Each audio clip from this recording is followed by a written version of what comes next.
Capital investment आएगी, उद्योग आएंगे, उद्योग व्यापार बढ़ेगा, और उद्योग और व्यापार बढ़ेगा तो रोजगार बढ़ेगा, और रोजगार बढ़ेगा तो गरीबी दूर होगी। अगर रोड अच्छे होंगे तो विशेष रूप से हमारे जो गांव है, जो किसान है, उनके लिए भी रोड का बहुत महत्व होता है। मैं किसान हूं और करीब 3 चीनी मिलें मेरे क्षेत्र में चलाता हूं, और मुझे याद है, बात का मुझे बहुत गौरव है। पंजाब में 2014 में एनएच की लंबाई 1699 किलोमीटर थी, और 2024 में वो बढ़कर 4239 किलोमीटर हो गई है, और पिछले 9 साल में पंजाब में 2540 किलोमीटर एनएच की लंबाई बढ़ी है। राज्य में 38,000 रुपए करोड़ की लागत से 1037 किलोमीटर की 28 परियोजना पर काम चल रहा है, और भारतमाला परियोजना में फेज 1 में 1 लाख करोड़ की लागत से 2160 किलोमीटर के ग्रीनफील्ड एक्सप्रेसवे, इकोनॉमिक कॉरिडोर एवं हाईवे का भी निर्माण किया जाएगा। भारतमाला परियोजना फेज 2 में 50,000 करोड़ की लागत से 1126 किलोमीटर के सड़क निर्माण की भी योजना बनाने का हमने संकल्प किया है। आज मुझे विशेष रूप से विश्वास है कि अमृतसर एयरपोर्ट से रामदास तक 523 करोड़ की लागत से 40 किलोमीटर 4 लेन मार्ग का निर्माण हो जाएगा, 2024 में पूरा हो जाएगा। इसी मार्ग के चौड़ीकरण से एयरपोर्ट से करतारपुर कॉरिडोर तक आने जाने का समय बचेगा। आदरणीय सुनील जी उल्लेख कर रहे थे, मुझे याद है कि मैं अमृतसर आया था, उस समय बहुत बड़े प्रोग्राम में हमने करतारपुर कॉरिडोर बहुत कम समय में बनाकर, जो हमारे श्रद्धा का स्थान है उस गुरुद्वारे तक और हमारे गुरु गोविंद सिंह जी के दर्शन करने के लिए इस करतारपुर कॉरिडोर का निर्माण हमने उस समय पूरा किया। अमृतसर दोमान ऐसे थे जिनमें झगड़ा चल रहा था। मुझे इस बात की खुशी है कि मैंने उस समय सभी मुख्यमंत्रियों को बुलाकर 17 झगड़े समाप्त कर दिए। आज पंजाब में पानी सबसे इंपॉर्टेंट है, और मुझे खुशी है कि भारत और पाकिस्तान का निर्माण होने के बाद 3 नदियां भारत को मिली और 3 नदियां हमारी पाकिस्तान को मिली, और हमारे 3 नदियों के पानी पर जो अधिकार का पानी था वो पाकिस्तान में बह रहा था। और मैंने निर्णय किया, और कश्मीर के उस समय सत्यपाल मलिक राज्यपाल थे, उनसे पंजाब के हमारे आदरणीय मुख्यमंत्री दोनों के बीच में सुलह कर दी, और जिसके कारण पंजाब में और पानी उपलब्ध होगा। मुझे याद है कि भटिंडा के तरफ जो इंदिरा कैनाल था वो जगह जगह टूट गया था, जिसके कारण काफी नुकसान हो रहा था, जमीन भी खराब हो रही थी। बादल साहब बार बार आकर, सीनियर बादल साहब प्रकाश सिंह जी मेरे पास कहते थे कि इसका उपाय ढूंढो। उस समय मैंने 2,500 करोड़ रुपए दिए और इंदिरा कैनाल का कंक्रीटीकरण किया। अभी मैं राजस्थान में था, इसके कारण राजस्थान के 7 जिलों को पानी मिला है, और पंजाब की जमीन जो खराब हो रही थी उससे बच गई है। शाहपुर कंडी बांध परियोजना जो थी उसको भी मैंने उस समय मंजूरी देने का काम किया, और मंत्रिमंडल में राष्ट्रीय परियोजना के रूप में उसको मंजूरी मिली है। मुझे बहुत खुशी है कि पंजाब में लगातार अनेक जगह पर बहुत अच्छे तरीके से हमने काम किया है। मैं किसान हूं, और खास तौर पर मैं जब भी आता हूं पंजाब में तो एक बात का जिक्र करता हूं कि हमारा किसान केवल अन्नदाता नहीं है, तो हमारा किसान ऊर्जादाता है। हमारा किसान जो है केवल ऊर्जादाता नहीं, तो हमारा किसान अब बिटुमिन दाता है।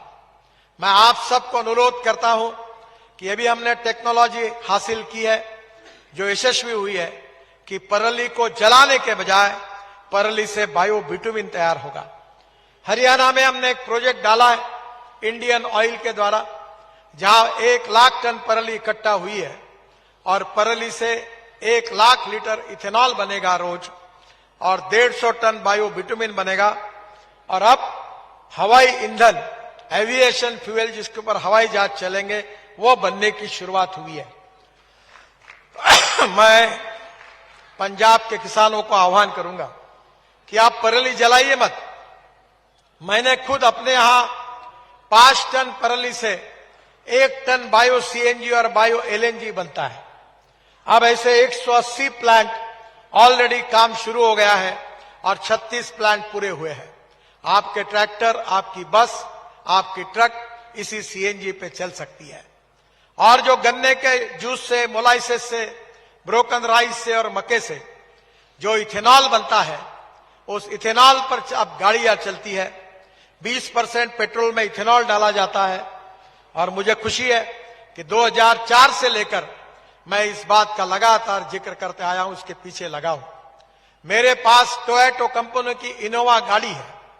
मैं आप सबको आमंत्रित करता हूं कि एक बार मेरे घर इसको देखने के लिए आइए।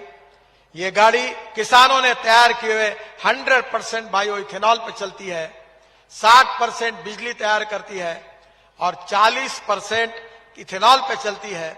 अगर एवरेज से हिसाब किया जाएगा तो 25 रुपए लीटर पेट्रोल का भाव होगा। ऐसी इसकी है, इसलिए इसमें ग्राहकों का भी फायदा है, प्रदूषण भी नहीं है और किसानों को भी पैसा मिलेगा।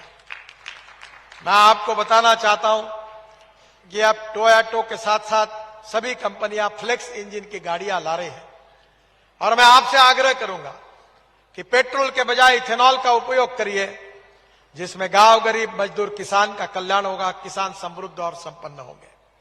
मुझे इस बात की खुशी है कि बजाज, टीवीएस, हीरो, होंडा सब ने अपने 2 व्हीलर और ऑटो रिक्शा फ्लेक्स इंजन यानी इथेनॉल पर चालू किए हैं।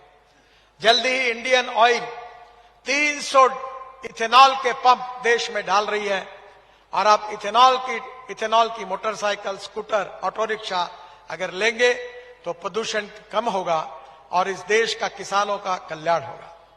मेरे पास ग्रीन हाइड्रोजन पर चलने वाली गाड़ी है। मुझे आज बात की खुशी है कि हमारे परली से, बायोमास से, cotton straw, wheat straw, rice straw, bagasse से अभी हाइड्रोजन तैयार होगा और हम ये कोशिश कर रहे हैं कि 1 किलो हाइड्रोजन की कीमत $1 के नीचे आए, यानी 80 रुपए। और 1 किलो हाइड्रोजन ये इसकी 4 लीटर डीजल के बराबरी में होगा। मेरे पास जो टोयोटा कंपनी की मिराई गाड़ी है उसका नाम है मिराई। मिराई का मतलब जापानी वर्ड है, मिराई का अर्थ होता है फ्यूचर, भविष्य। और हाइड्रोजन ये भविष्य का ईंधन है। हमारा देश एनर्जी को इंपोर्ट करता है। अब आने वाले समय में हमको एनर्जी को एक्सपोर्ट करने वाला देश बनना है। और इसलिए बीच में जब मैं अमृतसर आया था, वाघा बॉर्डर पर गया था, मुख्यमंत्री जी मेरे साथ थे, तब मैंने उनको अनुरोध किया था कि पंजाब को ग्रीन फ्यूल, हाइड्रोजन को निर्माण करने वाला इंटरनेशनल हब, सबसे बड़ा हब पंजाब में बनाइए, क्योंकि पंजाब में परली है, बायोमास है। जो कोल से हाइड्रोजन बनता है वो ब्लैक हाइड्रोजन होता है, जो पेट्रोलियम से बनता है वो ब्राउन हाइड्रोजन होता है, और जो बायोमास से बनता है, rice straw, cotton straw, wheat, ये जो बगास है, जो अभी मैं आते समय देख रहा था गुड़ बन रहा था, तो ये बगास से हाइड्रोजन बनेगा। हाइड्रोजन से हवाई जहाज चलेंगे और हाइड्रोजन से रेलवे का इंजन चलेगा, हाइड्रोजन से ट्रक चलेगी, हाइड्रोजन से बसेस चलेगी, हाइड्रोजन से कार चलेगी। और अभी तो टाटा और अशोक लेलैंड ने जो अपना पेट्रोल डीजल का आईसी इंजन है वो हाइड्रोजन पर चलने वाला, उसको भी मैंने लॉन्च किया है। बहनों और भाइयों, मैं ऐसे हवा में बातें करने वाला नेता नहीं हूं। मैं जो बोलता हूं वही होता है और वही डंके की चोट पर आपको कहता हूं।